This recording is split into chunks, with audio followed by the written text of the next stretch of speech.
Bonjour mesdames, bonjour mesdemoiselles, bonjour messieurs. Un conseil des ministres vient de s'achever, tenu ici même au Palais de la Présidence de la République à Abidjan, sous la présidence de son Excellence M. Alassane Ouattara, président de la République, chef de l'État. À l'ordre du jour de cette réunion, il y avait des mesures générales, des projets de loi notamment, des communications. Ensuite, au chapitre des mesures générales, le Conseil a adopté un projet de loi portant constitution de la République de Côte d'Ivoire.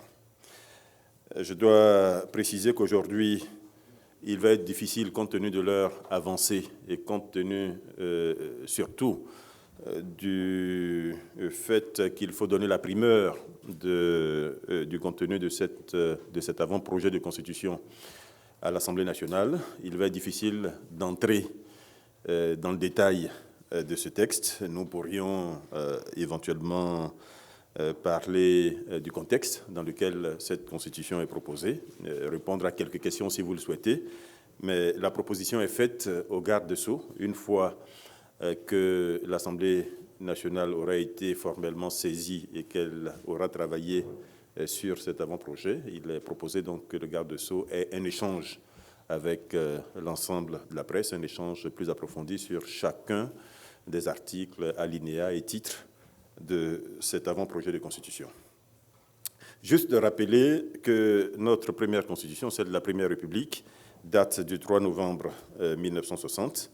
Elle a été abrogée à l'occasion du coup d'État du 24 décembre 1999, qui a remis en cause, comme vous vous en souvenez, les institutions de notre pays. La constitution de la Deuxième République a, elle, été adoptée le 1er août 2000 et elle a permis de mettre fin au régime de transition militaire. Mais malheureusement, depuis l'adoption de cette constitution, nous avons observé en Côte d'Ivoire un contexte sociopolitique relativement tendu, complexe, avec des crises successives, dont la crise militaro-politique de 2002. Par la suite, les acteurs politiques se sont retrouvés à l'Inas Marcoussis en janvier 2003. Et l'objectif de cette rencontre, c'était de rétablir définitivement la confiance entre les acteurs politiques ivoiriens et entre les Ivoiriens eux-mêmes.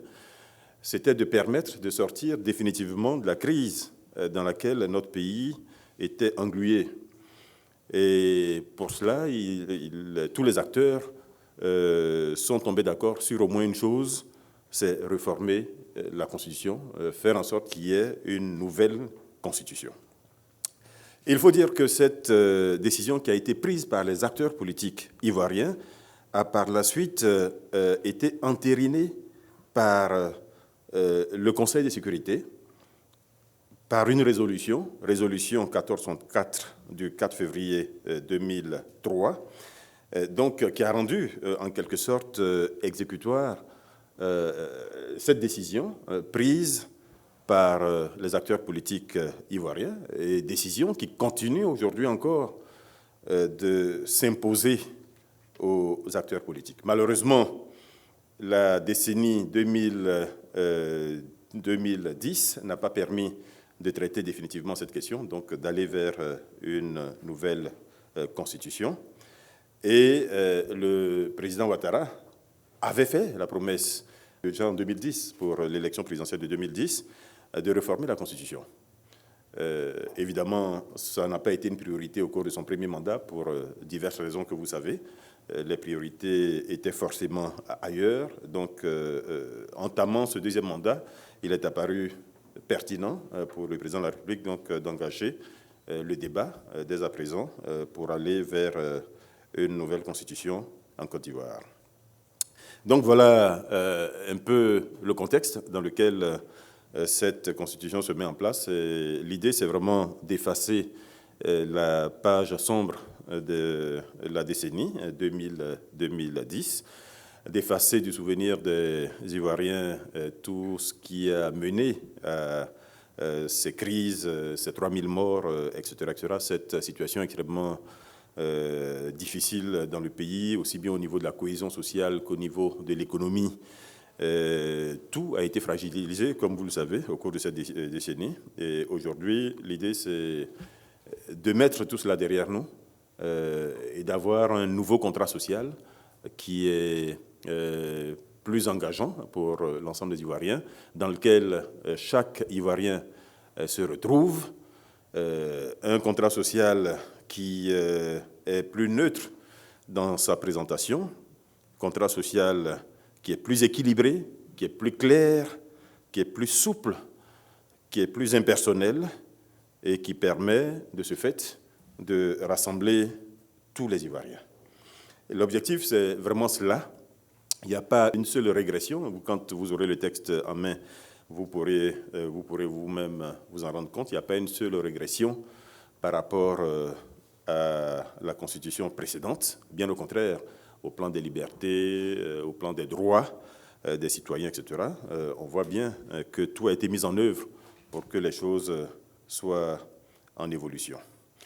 Donc là, il s'agit vraiment d'aller vers une constitution qui va être plus démocratique, qui va être plus consensuelle, qui va être plus fédératrice de l'ensemble des Ivoiriens, de l'ensemble des opinions politiques ivoiriennes. Et comme je l'indiquais, nous pourrions en parler tout à l'heure s'il y a des questions, mais je propose surtout que vous réservez vos questions pour le garde des Sceaux quand vous aurez l'occasion dans quelques jours, je l'espère, de le rencontrer. Cela dit, je suis disponible à donner peut-être des premiers éléments de réponse avant cette rencontre avec le garde des Sceaux. Voilà donc pour ce qui est de la Constitution. Ça a été très long. Vous avez suivi vous-même le cheminement jusqu'à maintenant, les rencontres que le chef de l'État a eues avec des groupes constitués, les partis politiques, les chefs traditionnels, les guides religieux, les femmes, les jeunes, etc. Hier, le Conseil des ministres, le Conseil du gouvernement y a passé 10 heures. Et voilà, aujourd'hui, vous avez vous-même mesuré le temps que nous y avons passé. Donc, tout cela pour dire que tous les points de cette nouvelle constitution ont été vus, revus, retournés sous toutes les coutures, de façon à ce qu'il n'y ait pas la moindre difficulté, le moindre grain de sable qui vienne à nouveau troubler la marche de la Côte d'Ivoire. L'idée, c'est vraiment d'aller résolument vers une Côte d'Ivoire qui est plus en paix, qui est plus en cohérence dans ses différentes composantes, une Côte d'Ivoire qui regarde plus résolument vers l'avenir et plus positivement vers l'avenir. Voilà. Le point suivant, toujours dans ce chapitre des mesures générales, c'est l'adoption au titre du ministère d'État, ministère de l'Intérieur, d'un projet de loi portant modification d'un article, l'article 80, précisément, de la loi numéro 2000-514 du 1er août 2000 portant code électoral. Il faut dire que ce projet modificatif porte à 30 jours, au lieu de 45 jours, le délai de transmission à la Commission électorale indépendante, CEI, des candidatures à l'élection des députés à l'Assemblée nationale. Juste dire qu'il y avait 2 articles qui étaient en contradiction dans cette loi portant code électoral, l'article 75 et l'article 80. Il a été décidé donc d'unifier les délais de transmission, de réception des déclarations de candidature. Donc désormais, c'est bien 30 jours. Et il faut bien indiquer que cette modification a été faite en accord avec la Commission électorale indépendante, avec la CEI, premièrement. Et deuxièmement, il a été décidé de revenir à 30 jours pour permettre justement que les élections des députés, donc les élections législatives, aient lieu aux dates qui jusqu'à présent ont été annoncées, dans tous les cas de figure, avant la fin de l'année 2016. Troisièmement, au titre du ministère auprès du Premier ministre chargé du budget et du portefeuille de l'État, le Conseil a adopté un projet de loi portant budget de l'État pour l'année 2017 et la communication relative à ce budget. Il faut indiquer là que ce budget a été est confectionné dans un contexte général en Côte d'Ivoire qui est relativement favorable. Une croissance forte depuis 4-5 ans dans le pays autour de 9%. Un plan national de développement relativement ambitieux et qui intègre un niveau de croissance du même ordre. L'amélioration des conditions de vie des populations est l'objectif principal visé par ce budget. Il faut dire que ce budget est soutenu par une croissance soutenue et une politique d'impulsion de l'investissement public et de l'investissement privé.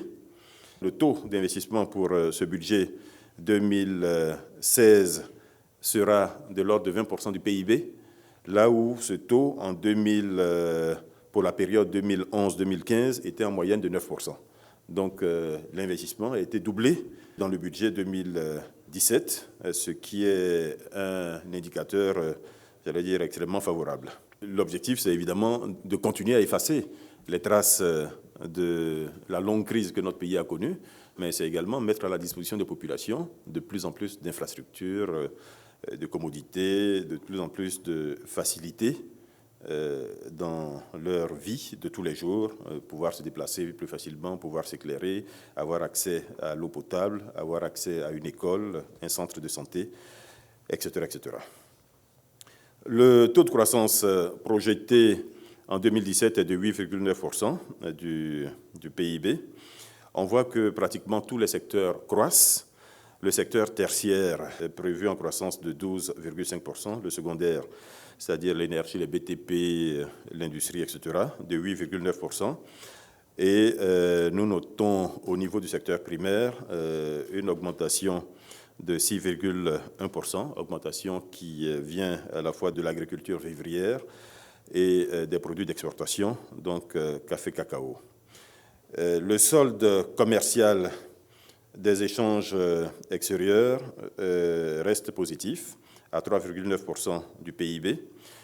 Tout cela dans un contexte inflationniste relativement stable, puisque l'inflation est maintenue à 1,5%. Il faut dire que dans la zone UEMOA, la norme aujourd'hui est de 3%. Cette année, la Côte d'Ivoire se maintient à un niveau relativement bon, donc inférieur à la norme communautaire.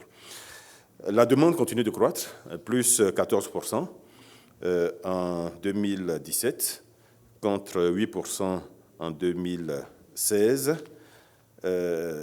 Donc tout ça, c'est des éléments, j'allais dire, de contexte qui sont positifs.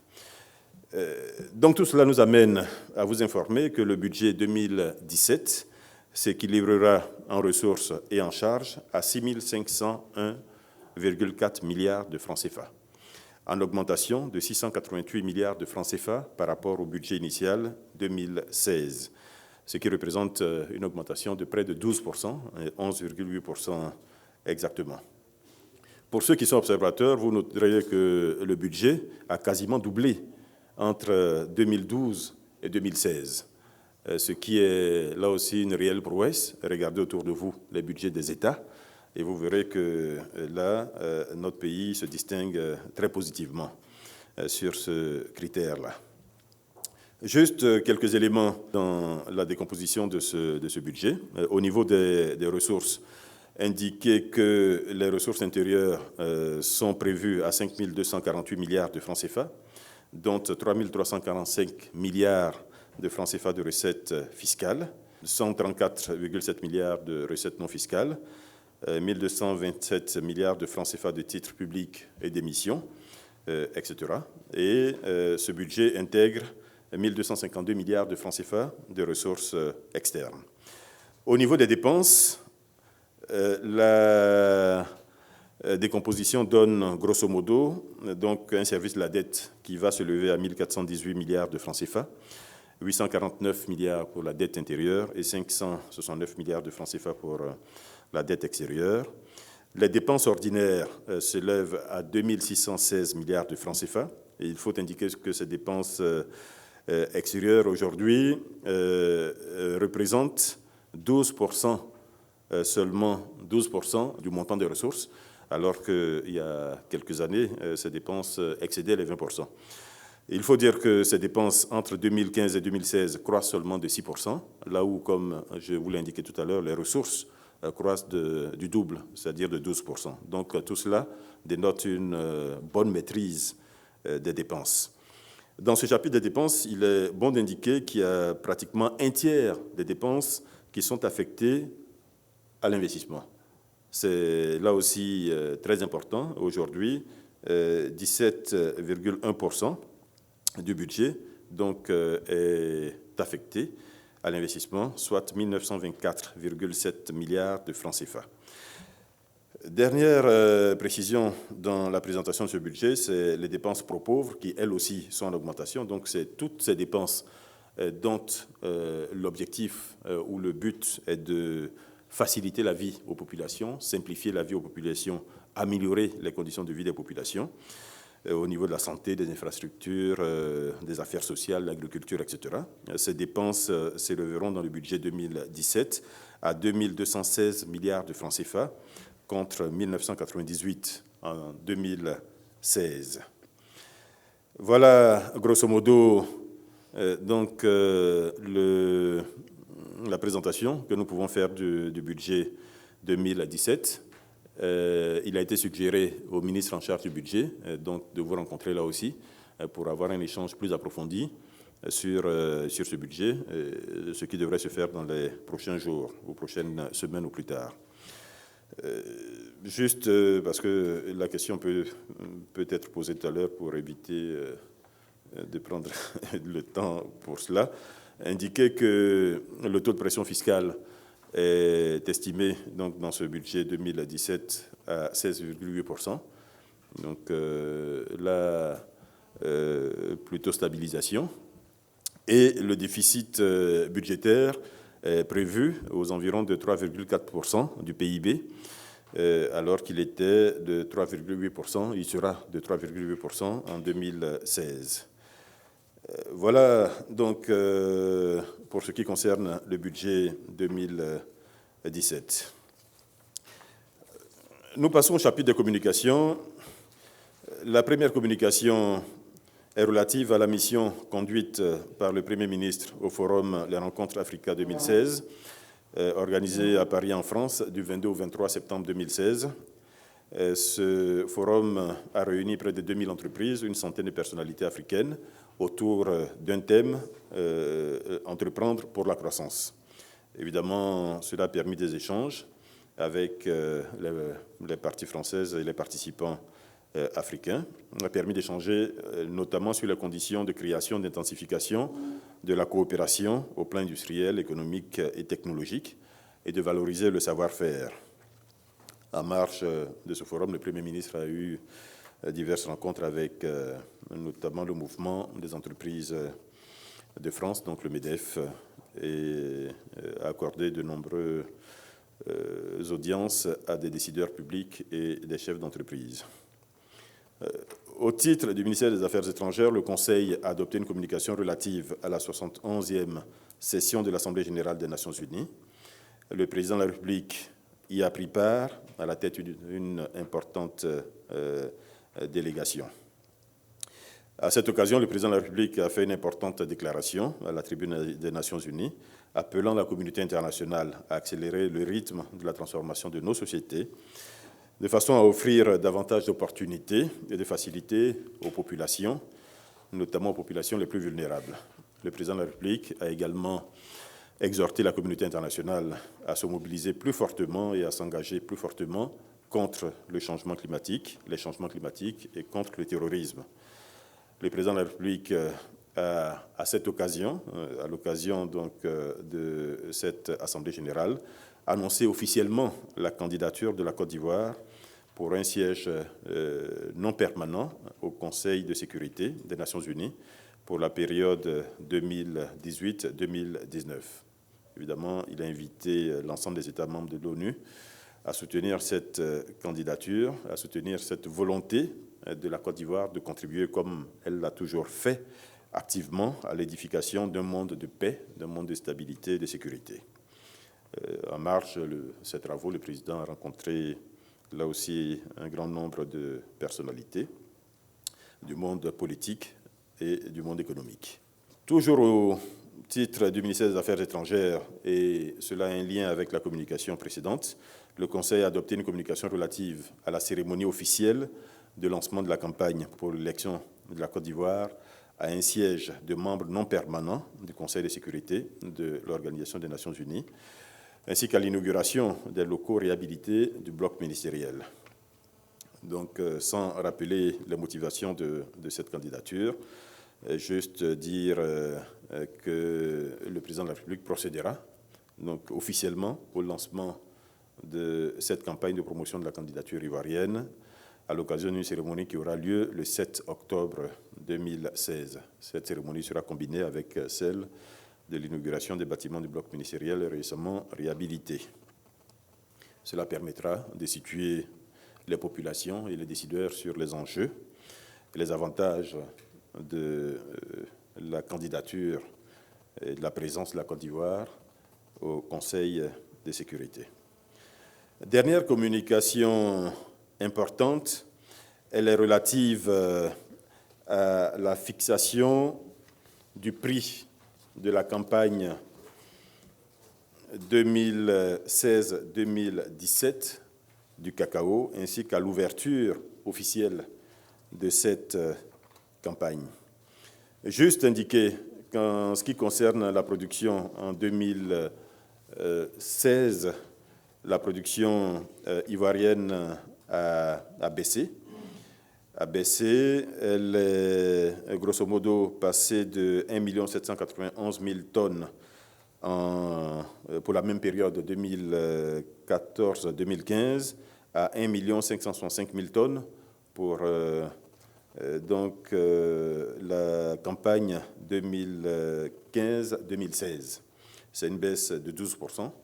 Cela est important, essentiellement expliqué par le repos végétatif, en partie, mais essentiellement, plus essentiellement, par les perturbations climatiques que notre pays a connues, en particulier une sécheresse qui a été jugée un peu trop longue pour le cacao.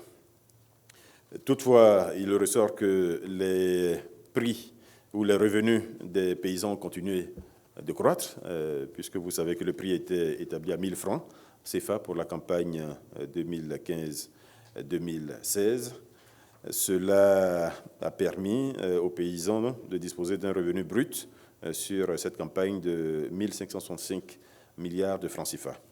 En faisant un parallèle entre le niveau atteint au cours de la campagne 2015-2016 et celui, par exemple, lors de la campagne 2012-2013, on note que les revenus des paysans se sont accrus de près de 1 000 milliards de francs CFA.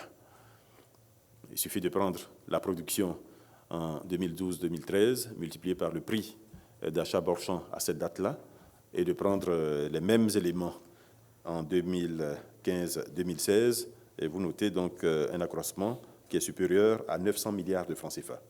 C'est considérable et l'ambition de la Côte d'Ivoire, l'ambition du gouvernement et les instructions du chef de l'État, c'est de continuer à faire croître les revenus des paysans.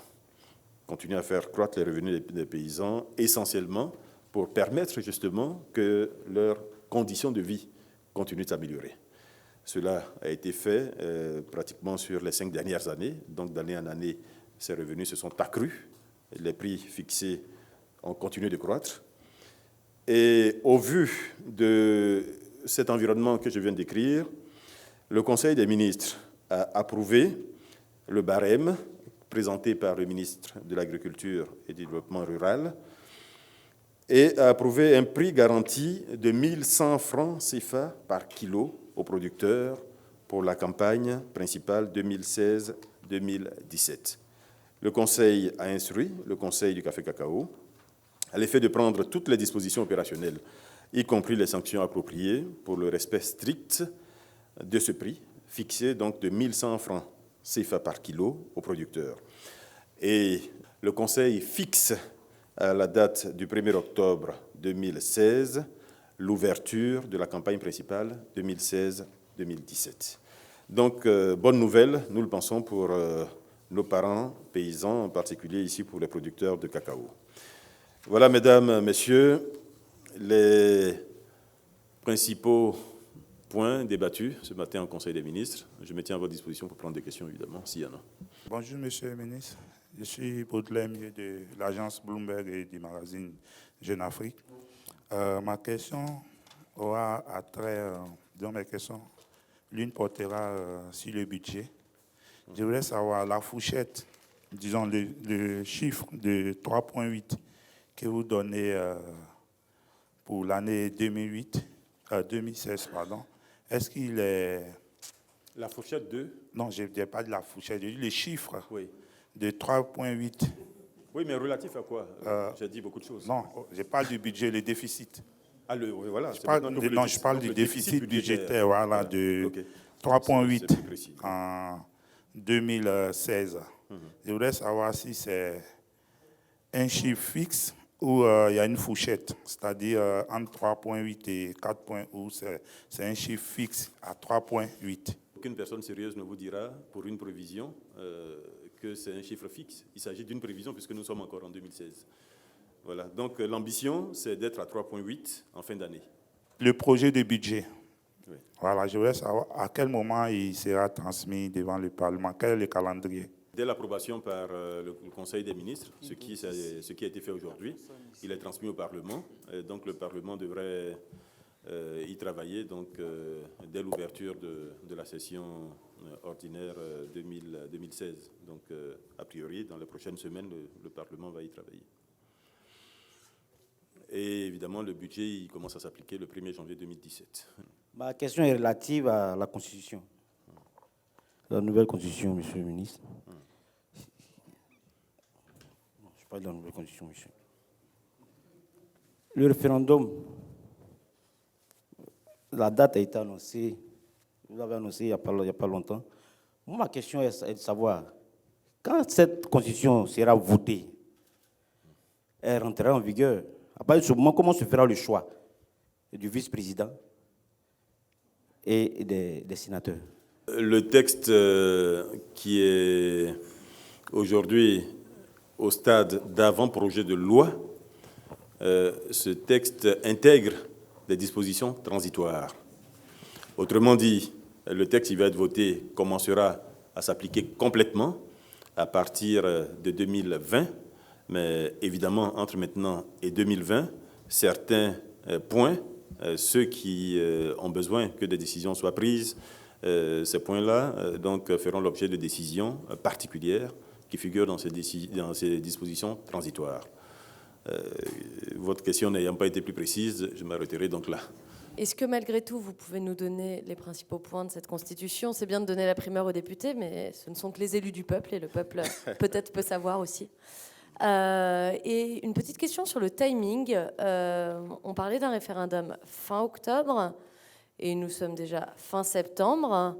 Donc, si effectivement c'est toujours prévu à la fin octobre, est-ce que cela ne donnera pas que très très peu de temps pour le débat pour un texte fondamental pour une nation? Vous avez en partie raison, mais ce que je voudrais dire, c'est que le débat ne commence pas maintenant. Le débat, il a commencé depuis que le chef de l'État a commencé à rencontrer les Ivoiriens pour parler de la nouvelle Constitution. Et comme je l'indiquais tout à l'heure, il a rencontré un grand nombre de groupes constitués qui eux-mêmes sont des relais de la population, eux-mêmes sont des représentants de la population. Et les femmes, les jeunes, les chefs traditionnels, les guides religieux, les partis politiques, etc. Donc à chacun de ces groupes, il a été remis il a été donné les principaux points de l'évolution entre la Constitution 2010 et celle qui est proposée là. Donc le débat se fait depuis, je dois dire. La preuve, vous-même savez pratiquement toutes... si, je vous écoute, j'écoute vos amis de la presse également, qu'elle soit nationale ou internationale, et je vois bien que chacun est particulièrement bien informé sur le contenu de cette nouvelle Constitution. Donc, j'allais dire, le débat, en réalité, se fait déjà.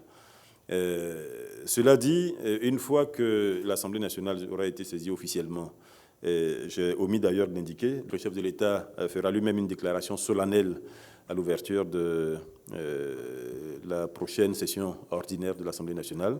Et cette cérémonie aura lieu le 5 octobre à l'Assemblée nationale à 10 heures. Donc le chef de l'État viendra lui-même en personne, j'allais dire, présenter cet avant-projet de loi. Donc à partir de là, toutes les représentations des populations auront le détail de ce texte. Et ensuite, on disposera de pratiquement un mois pour communiquer donc avec la population d'une façon plus intensive, probablement, sur le texte. Jusqu'à maintenant, tout indique qu'à la date initialement fixée, c'est-à-dire au 30 septembre, au 30 octobre, les populations seront parfaitement au courant du contenu de ce texte et les populations iront voter, j'allais dire, en parfaite connaissance de cause. Donc, il n'y a pas d'inquiétude véritablement à ce niveau-là. Ange Abois de l'agence Reuters. Je voudrais revenir sur l'ouverture de la campagne cacao, s'il vous plaît. Ma question est relative est-ce que vous avez des chiffres concernant les exportations de cacao pour la saison 2016 et 2015-2016 et le Conseil du café cacao, il y a environ une dizaine de jours, prévoyait d'introduire un nouveau système de transport, payer les transports aux planteurs par distance parcourue, TKM. Est-ce que cela a été approuvé? Système de transport par Ils avaient expliqué qu'ils allaient changer le système de paiement des transports, en fait. Habituellement, ils donnaient 20 francs par kilo dans le barème. Madame Massangui avait estimé que cela était, disons, ça allait changer cette année. Est-ce que vous en avez discuté au Conseil si cela a été approuvé? Le Conseil approuve le barème qui lui est présenté par le ministre en charge de l'agriculture. En l'occurrence ici, le Conseil n'a pas eu à modifier le barème qui lui a été présenté. Donc, pour le détail de ce barème, je vous ramène plutôt vers le Conseil Café Cacao, qui pourra vous dire le niveau qui a été retenu pour la nouvelle campagne. Mais pour ce qui est du niveau des exportations, en 2016, la Côte d'Ivoire a exporté exactement 1 548 000 tonnes contre 1 626 310 tonnes sur la même période au cours de la campagne 2014-2015. Donc, au niveau des exportations, on note une baisse qui est légèrement inférieure à 5%, donc 4,81%. Bonjour, Patrick Fort de l'AFP. Désolé de vous faire entrer dans les détails de la Constitution, mais je voudrais un peu revenir sur la question du collègue. Pour le poste de vice-président, est-ce qu'on nomme quelqu'un avant 2020, oui ou non? À ce stade, il s'agit d'un avant-projet de loi. Il s'agit d'un avant-projet de loi, donc, ça veut dire qu'il est susceptible de modification. Il a été approuvé au niveau du Conseil des ministres, mais il peut également faire l'objet d'amendements au niveau de l'Assemblée nationale. Mais encore une fois, sans rentrer dans les détails, j'ai indiqué tout à l'heure qu'il y avait bien des mesures transitoires prévues. Et parmi ces mesures transitoires prévues, pour le moment, il y a celle que vous indiquez. Donc, cela va être particulier, certes, mais cela répond à la logique d'ensemble du texte et à la vision qu'a le chef de l'État, vision qui a été, j'allais dire, adoptée par tous ceux qui jusqu'à maintenant ont entendu et approuvé ce texte-là. Donc l'idée, si l'idée c'est de rechercher derrière plus de stabilité, de rechercher derrière un équilibre meilleur, etc., ne me dites pas qu'attendre 2020 est la meilleure chose à faire. C'est maintenant, j'allais dire dès à présent, dès que ce texte aura été voté par la majorité des Ivoiriens, que ces dispositions devraient être prises. Mais évidemment, on n'ira pas faire une élection que pour le vice-président. Vous comprenez? Voilà. Donc, j'avoue encore une fois, c'est des dispositions transitoires qui permettent de régler temporairement une difficulté, tout en ayant la totalité, j'allais dire, de l'impact positif attendu de la mesure, en particulier ici de la mesure de nomination d'un vice-président. Monsieur le ministre, bonjour. Frédéric Gara pour RFI. Puisque vous ne pouvez pas encore nous dire ce qui va se passer dans l'avenir, est-ce que vous pouvez nous dire ce qui s'est passé dans le passé depuis samedi? À savoir, est-ce que le président, entre le moment où il a obtenu le projet de mains de M. Ouraga et ce matin, il a effectué des modifications, des changements? Est-ce qu'en Conseil des ministres, il y a moins de 2 heures, certains ministres concernés, ou pas d'ailleurs, enfin, est-ce que le gouvernement a introduit des modifications, des remarques spécifiques par rapport à cette nouvelle constitution? Je peux le dire très clairement, et j'ai indiqué tout à l'heure que le Conseil de gouvernement hier y a passé 10 heures. Nous avons travaillé de 9h à 19h20 hier, avec une pause de quelques minutes pour déjeuner. Donc, ça veut dire que le texte a été vu de fond en comble. Donc, il y a eu des observations sur tous les points importants. Et sur la majorité de ces observations, le président ce matin était totalement d'accord. Donc, ah non, je n'ai pas voulu dire. J'ai pas voulu dire, mais ce que je confirme, c'est que le gouvernement, de même que d'ailleurs le groupe des experts qui a indiqué qu'il a travaillé en toute indépendance d'esprit, et le gouvernement, là aussi, a travaillé vraiment, j'allais dire, en toute indépendance d'esprit, avec un seul objectif, celui de l'intérêt de la Côte d'Ivoire, celui de la vision, et celui de faire en sorte qu'il n'y ait pas un seul mot dans le texte qui demain prête à confusion et crée des problèmes. Donc, toutes les observations ont été remontées. Ce matin, elles ont été discutées, une à une, et j'indiquais tout à l'heure que pour l'essentiel, elles ont été prises en compte. Donc, voilà. Donc, le processus se mène tranquillement, mais positivement. Question suivante. Merci. Je vois que vous êtes tous déçus de ne pas avoir le détail. alors que chaque fois que je vous entends, vous parlez de tous les changements importants qu'il y a dans ce texte.